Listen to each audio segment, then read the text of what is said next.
Hi, if you're watching this video, you're probably in one of two places. Either you're wondering, should I get an executive coach?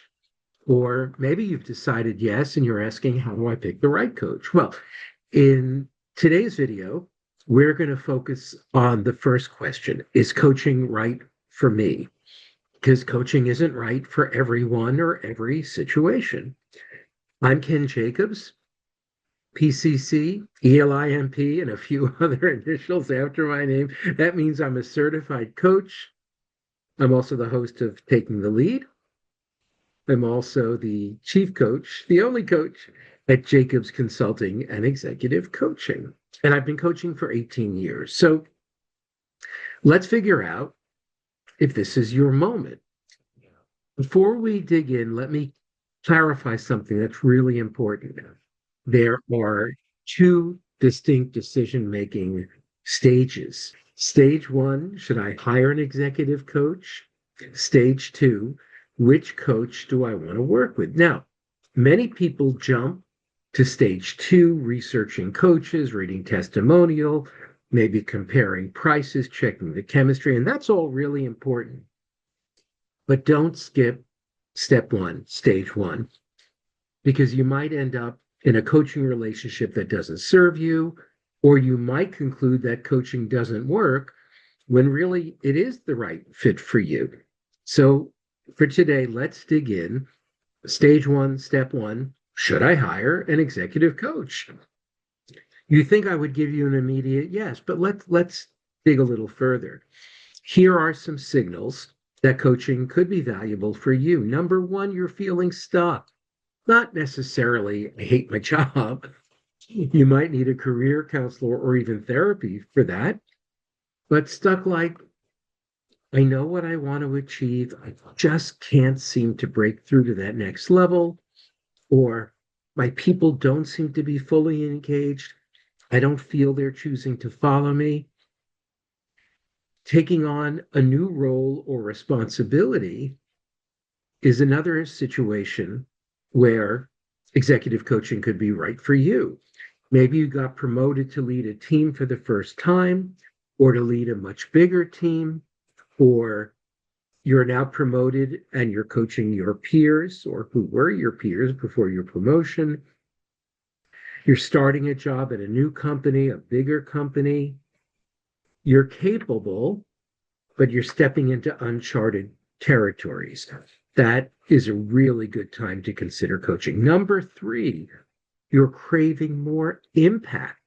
You're doing good work, but you have this nagging sense. Your gut is telling you that you could be doing something bigger, bolder, more meaningful, more aligned with, whom you've become. That's just some of the situations where coaching can be of value. Number four of our five is you're successful but not fulfilled. And this can be a very big one for senior executives. On paper, everything looks great, but internally something feels off. And I think it's just critical. Always follow your gut. You're wondering, from that great Peggy Lee song, is that all there is? There is more. So another reason to consider coaching. And there are many reasons to consider coaching, but the last I'll share today is that you get feedback that you're not quite sure how to act on. Your boss may say you need to be more strategic, whatever that is. Your team says you need to communicate better.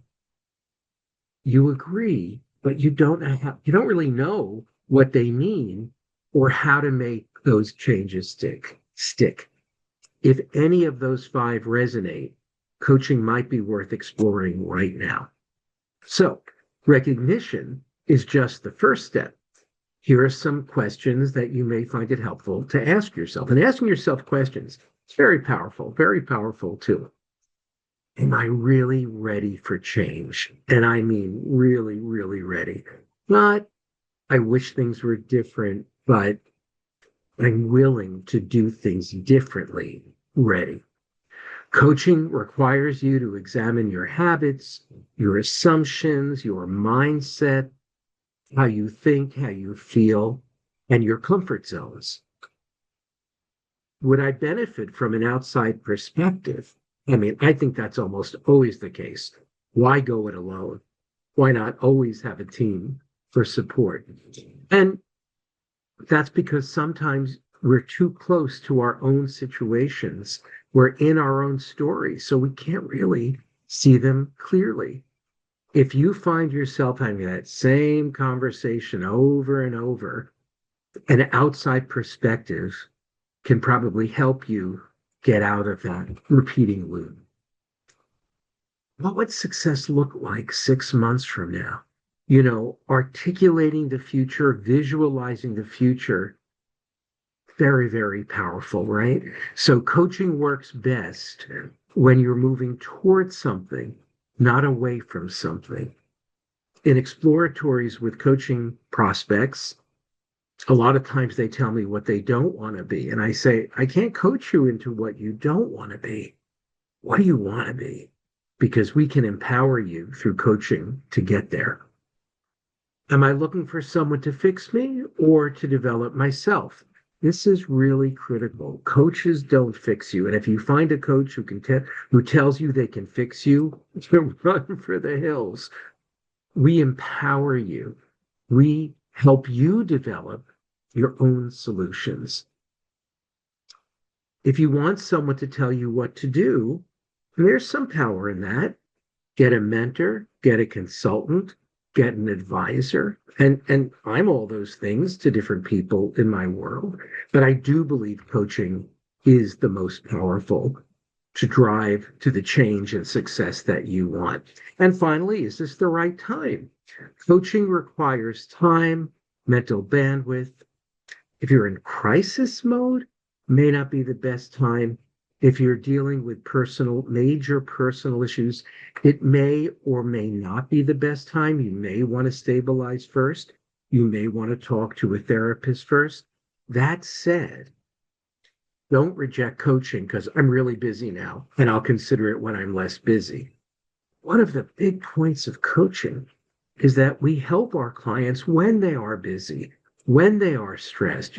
Sometimes I have clients say to me, I can't do my session this week because my boss is in town and my boss's boss is, jumping on my boss's head, and we've got earnings report and all those things. And I know you think you just gave me all the reasons why you don't need coaching this week, but you just told me and you why you desperately need a coaching session this week. So we can do an abridged one, but let's not cancel. So, and I think I may have addressed some of this in other videos, but I think it's worth repeating in this context. Let me clearly clarify what coaching isn't. There are a lot of misperceptions out there. Sadly, they're misperceptions led by consultants who claim to be coaches and they hang up a shingle. I obviously don't agree with that. But here are some of the key points of what coaching isn't. Well, coaching isn't therapy, as many of you have heard me say before. If you're dealing with anxiety, clinical anxiety, depression, trauma, or a mental health challenge, start with a licensed therapist. I will tell you that therapy and coaching can work very well together concurrently. I've had many clients who have been in therapy either before coaching or concurrently with coaching, and they found both modes very, very helpful. And they've told me there's no dissonance between what I'm hearing from my therapist and my coach. You can, but where they work so well together is I take my observations about therapy and can you help empower me to put them into action? And that's not just true of me. I think that's true of any good certified coach. As we said before, it's not consulting. A consultant analyzes a problem, usually for a business, gives you a solution. It is often based on their experience. It is sharing their advice. And as I've mentioned, I'm a consultant too, but they're not about the person, about the leader. There's something going on in the leader's organization, and consultants can be very helpful with that. And the last thought here, coaching is not a quick fix. Our coaching engagements require extensive assessments to understand who you really are and how you're leading at this time, followed by 6-month commitment. It is a commitment. Why does it take so long? Because we are dealing with habits and actions and thoughts that maybe have been ingrained in you for a very long time, maybe decades. And it takes time for you to observe those things, decide what you want to do instead, start thinking, feeling, and acting differently, and to keep doing that till they're habits. That takes time. The best coaching happens when you're fundamentally healthy and functional. You want to perform at a higher level, or you want some of the things we talked about earlier in this video. So let's talk about investment, time and money. And I always talk about investment when I talk about coaching. It isn't a cost. It's an investment. What I mean by that is, like any investment, you expect ROI, return on investment. You want to get a lot more out of the money and the time you're putting in, and you should expect that. And yes, good coaching costs money, but the ROI of coaching, if you're willing to do the heavy lifting as a coaching client, it's been proven again and again. And here's a reframe that might help. What's the cost of staying where you are? If you're stuck, if you're experiencing some of those 5 things we talked about earlier, there's a cost to you. There's a cost to your career. There's a cost to your organization. There's a cost to your personal satisfaction. So if you're stuck in patterns that are limiting your impact, what's that costing you in terms of career progression? If you're not fulfilled in your work, what's that costing you in terms of energy or engagement? If you're not leading as effectively as you could, what's that costing your team and your organization and yourself? When you think about it that way, I hope you'll agree with me. Coaching is not an expense, it is an investment in your most important asset, yourself, and you should expect ROI. That said, you need to have some financial resources to commit properly. Don't stretch your budget thin by going into coaching, because that's going to create some anxiety. But if you think of all the ways you're spending money now, I'm going to propose that coaching is the one that will absolutely give you return on investment. So, is coaching right for you? We'll start to discuss this. If you're feeling stuck but ready for change, you want an outside perspective on your goals and your achievements, if you're willing to invest in your own development, the answer might be yes.